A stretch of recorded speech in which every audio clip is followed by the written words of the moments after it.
So we have Chris Montez sitting in the warm California sun talking about all the songs that he had way back in the day, such as Let's Dance or Call Me in 1965 or The More I See You and There Will Never Be Another You way out in 1966. So good morning, Chris. How you doing? Good morning. It's good to have you. Thank you for having me on your show. Oh, yeah. I've been an admirer of your music from my high school days on. Oh, wow. That's beautiful. I was a junior in high school when Let's Dance came out, and we were all doing that with the high school sock hops and everything. Wow, that's beautiful. Yeah. So, well, go ahead. How did all this happen to a young fellow by the name of Ezekiel? Ezekiel Montanez. I remember when I went to audition. Well, I was talking to the agents, and they said, "What is your name?" The producers that started me off. I said, "My name is Ezekiel Christopher Montanez," and they said, "That's not a good recording name." I said, "What do your friends call me?" And they said, "They call me Zeke in high school, so I was called Zeke." So they said, "No, come back. We'll come up with a name." So I'm thinking, wow, what a trip this is going to be, But when somebody gives you a new name, it's like, wow, new character. So I come back and they said, "We cut your name from," I usually on tour, I usually say, so I'm standing in front of the directors and they point at me and they say, "Tom Jones." Oh, well. And I said, "It's not unusual." And I said, "I would have been the first Mexican Tom Jones, excuse me." And so they said, "No, we cut your name from Christopher to Chris and Montanez to Montes." And I said, "Wow." And I wasn't comfortable with that name. So I went home and I'm speaking to my mother and sabes que me quieren cambiar el nombre. No me siento muy contento. They want to change my name and I don't feel comfortable with it. That's what translated more or less.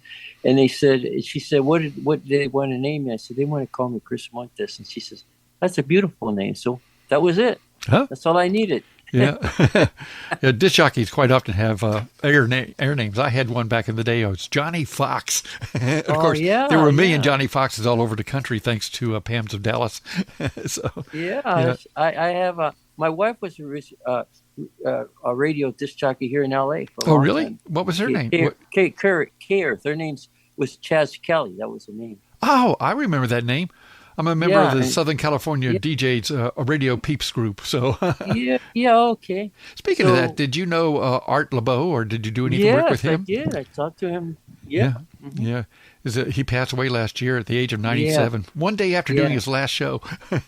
Wow. Yeah. Unbelievable. Okay. So, you're getting into the music scene in California. I did my recording. Next thing I'm going on tours here and there, and I remember doing the black circuit. I never saw black and white only. It was shocking to me because I'm here traveling with Sam Cooke and Jerry Butler, all these different artists, and sometimes I had to get out in the drifters. I had to get out on because these roadways where there's little restaurants, and I had to get out and get food for them in the back and in front.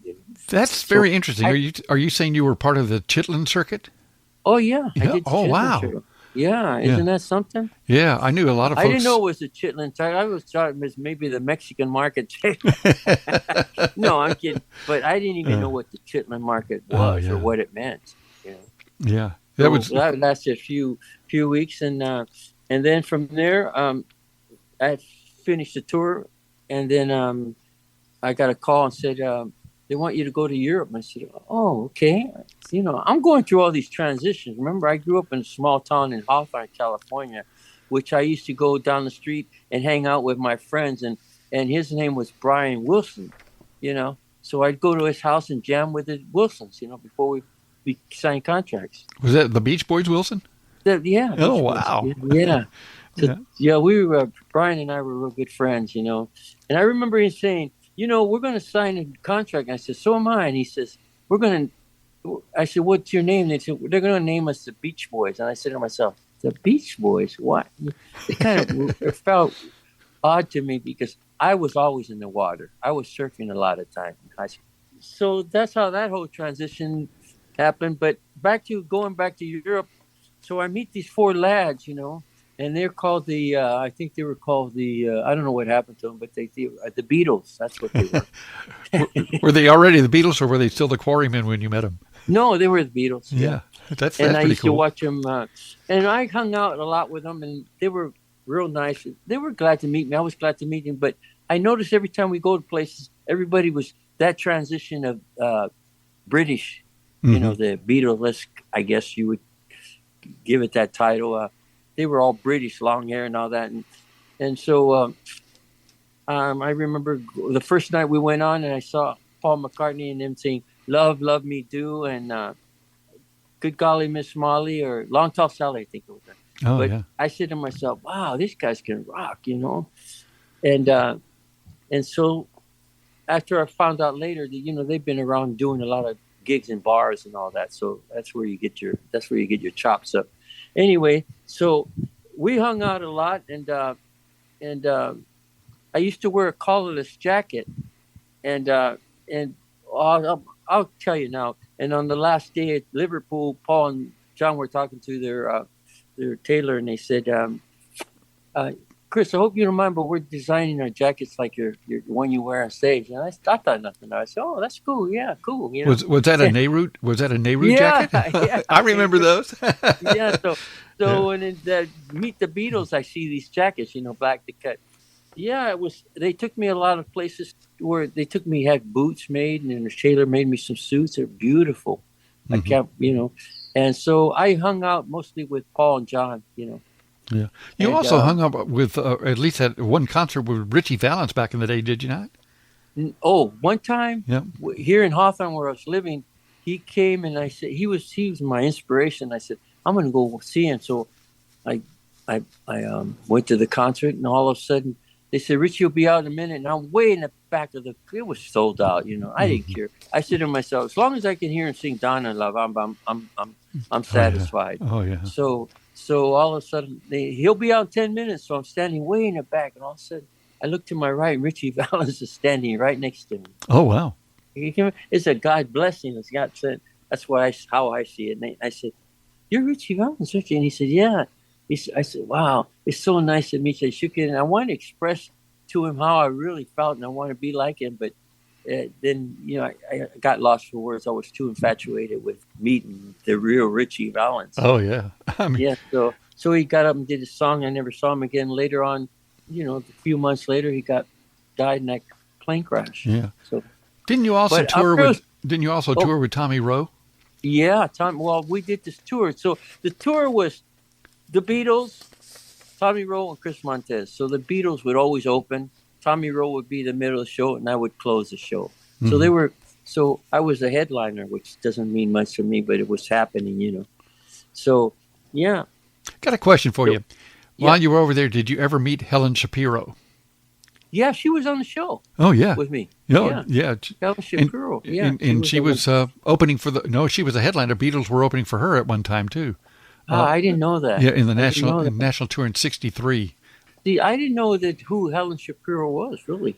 On my book, it's Helen Shapiro and some other people were in it. Mm-hmm. So tell me about Call Me. I know that is actually a cover of a song written by Tony Hatch for Petula Clark. Yeah, she's the one who recorded first. I just got off this tour with Let's Dance, and then I left the company, was dispute and all that. So all of a sudden I signed with A&M, and I did this rock tune that I was doing, and with a sub producer, and we did a couple tunes I wrote, but the staff producer said, Herb doesn't like what we did, and I thought it was good, So he said, Herb wants to talk to you. So I walked into his room. And Herb's a wonderful person. He's an inspiration to me. I didn't know how fortunate I was to work with him as a person, before he became famous, besides. Well, let's explain to everybody who Herb is. We're talking about Herb Alpert. Tijuana Brass. Yeah, sorry. A&M Records. You were actually working for him. Yeah. Yeah. So I signed with him, and then he said, so I went into his room and he said, "Hey, Chris, how's it going? I got and he says, I got an idea. And I said, okay. And he starts saying, if you're feeling sad and lonely, there's a service I can render. I said to myself, I can't sing that kind of stuff. That's not my thing, And so he says, I said, okay. So I thought that was for an older crowd, an older person. And so I went in the studio with him. He had the musicians all ready and everything. And he stood beside me while I'm singing it with headphones, And I went through it once, and he said, okay, let's try it again. So I did. He says, that's it. That's a take. 2 takes and it's done, right? That's it. That was it, you know. So when I came back and listened to the mix, well, he said, here it is. He gave me the disc, and it was clapping and people talking in the background and he clicking glasses, and somebody said, hey, yeah, Chris, and that's him. He did all that stuff. Yeah. To me, that's what makes that song such a happy song. Yeah, you know? And he said he got that idea, that groove from the In Crowd. You remember? Oh yeah, yeah. So that's where he was inspired to do that group. Yeah, yeah. I've been blessed that way. You know, these songs. Well, you actually you recorded in as late as '74. You came back with CBS Records. Yeah. Produced by Billy Michelle. He wanted me to record, and we did a couple great songs. I did a bilingual called "I Know Digas." Goes, "I know digas que tú no quieres," and it's mostly in English, but that's the kid. And I went to do a big show in Poland. I was invited to do a show in Poland, and they sent me composer songs, and I chose one, and I put my lyrics to it, and I sang it, and it was when I got to Poland. They had a 50-piece orchestra for me. Can you imagine? Me and my guitar and that song, and I Know Digas I sang, and it was wonderful. And the conductor, I went to talk to him. He couldn't speak English. He only spoke Russian, and his assistant was from Cuba, and she spoke Russian, so she translated because I spoke to her in Spanish, and she translated. Speaking of Spanish, you actually had a Latin hit in Brazil. Crazy About You, or Poco Loco por Ti? Loco por Ti, yeah. It was, and then when I went to Brazil, I had I couldn't believe it. I got off the plane. I get off there and it says, "Welcome, Chris Montez." I'm talking. There's like 4,000 people out there by the plane, you know, with these banners. Wow. And I said, "Wow, I didn't know what to do." I waved at everybody, and then during the whole tour, I had four bodyguards. I mean, it's very important. Like if I was somebody, it makes me laugh. And I had to keep telling the bodyguards, "Don't push the people. Well, I talk to them, you know. Well, it's no big thing, you know." Yeah. But it was a wonderful concert, and we got sold out pretty well. Yeah. Wasn't that a bigger crowd than the Beatles had at LaGuardia? I don't know, but I remember when I was traveling with Beatles, we couldn't go anywhere, and then the girls would always swarm us. You know, it was funny. I remember being on the top of the hotel. We had a big room, and I was up there with the Beatles, and we were joking around. They said, "Paul, Ringo, you go up by the window because there's a big crowd down there." We were like 4 stories up. So he'd go out there in the window, out by the balcony, and they all be screaming, and, you know, George, you go out there. And, you know, it was a big joke. Come on, Chris. And, you know, it was a big So where was this? In London. In London? Yeah. Yes. Mm-hmm. Wow. It was a trip. Yep. So how long were you with the Monogram Records back in the day? During the whole album, about 3 years, maybe. 3 years.